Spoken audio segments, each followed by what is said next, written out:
The Israeli-Palestinian conflict is perhaps the most complex political issue of our time. Many have resorted to simply blaming one side or the other.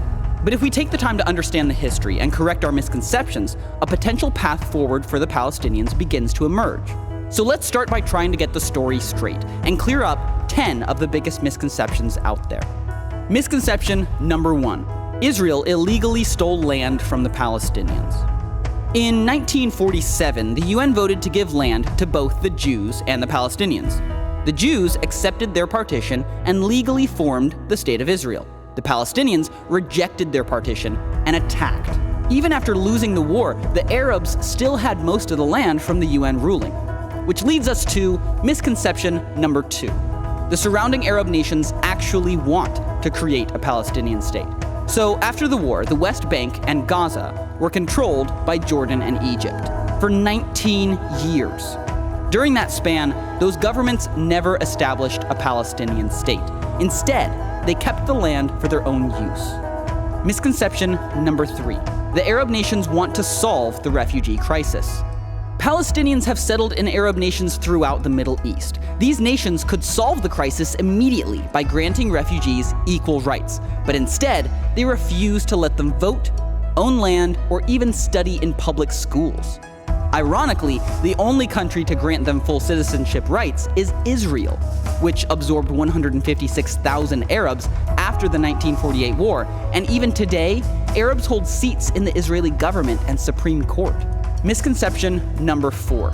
UN efforts are helping to solve the refugee crisis. The UN did step in to provide assistance to the Palestinian refugees, but instead of using their existing agency that helps resettle refugee populations around the world, the UN created UNRWA, which labels every Palestinian as a refugee until a Palestinian state is formed within the borders of Israel.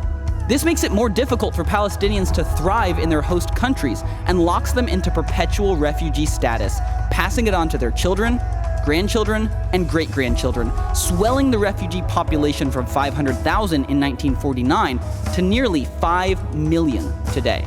As conditions worsened, the international aid started to pour in, which, incidentally, is misconception number 5. The solution is more money. Really? Western nations have given the Palestinians a ton of aid.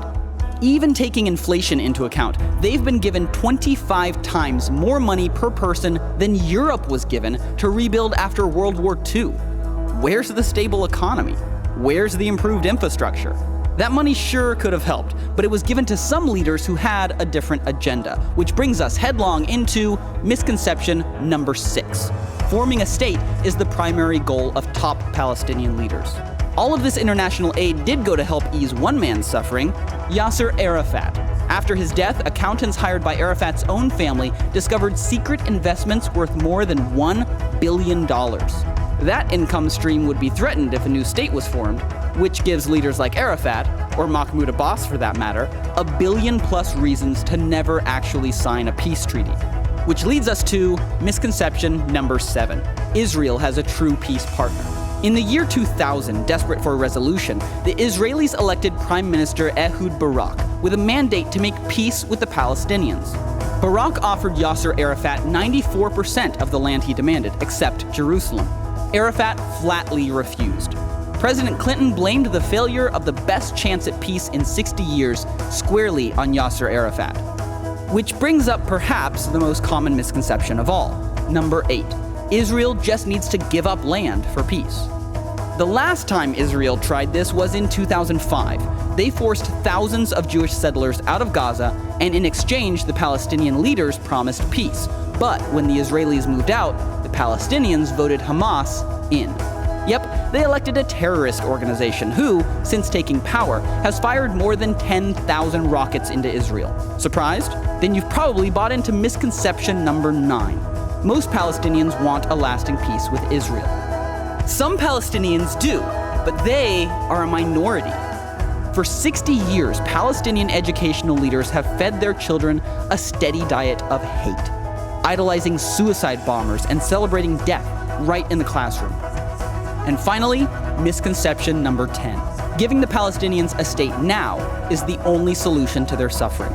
This has been the only approach tried for the last 60 years.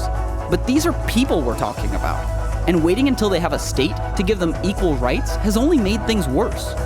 Currently, Israel is the only nation to grant full rights to the Palestinians within their borders, but by granting them equal rights in every nation where they live, we could immediately increase the quality of life for every Palestinian.